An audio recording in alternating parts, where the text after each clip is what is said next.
নমস্কার বন্ধুরা, আজকের ব্লগে আপনাদের অনেক স্বাগতম। এখন আমরা রয়েছি ব্যারাকপুর ফেরিঘাটে। আমরা যাচ্ছি তারকেশ্বর। এই যে আমার মা জানানি ফুল পুজো মুডে। দেখুন, এটা চৈত্র মাস, বাবার মাস। সবাই হেঁটে গেছিল, পুণ্যার্থীরা ফিরছে।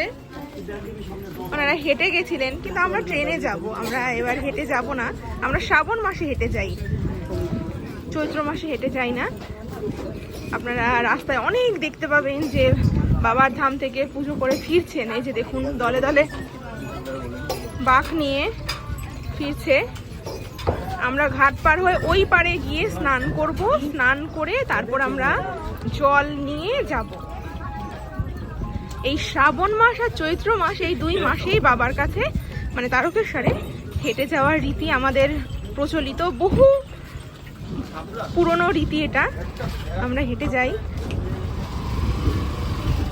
আমি এই নিয়ে 4 বার হেঁটে গেছি, এই প্রথম ট্রেনে যাচ্ছি। আমি আগে ট্রেনে অনেক ছোটবেলায় একবার গেছিলাম, আমার মনেও নেই। আমি হেঁটেই যাই, মাও হেঁটে যায়। মিস্ত্রি আমাদের জন্য বসে দিয়েছে, পাকে সব কাজে পাকে পাকে সব জায়গা। আমার তো ফোন নাম্বার নেই। আমার বাইরে রোদ, আমরা রোদে দাঁড়াবো না, আমরা শেডের নিচে দাঁড়াবো।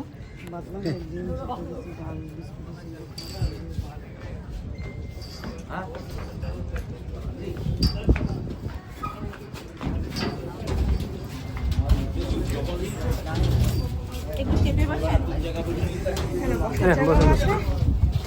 মা বলছে মা একটু বসবে।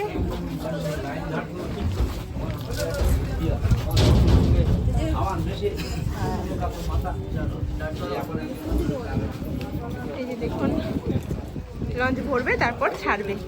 আর হচ্ছে ওই পারে গিয়ে আমরা স্নান করবো।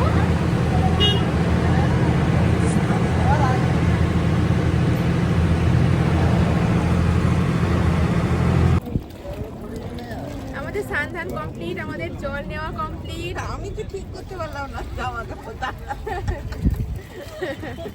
আর মারও কমপ্লিট।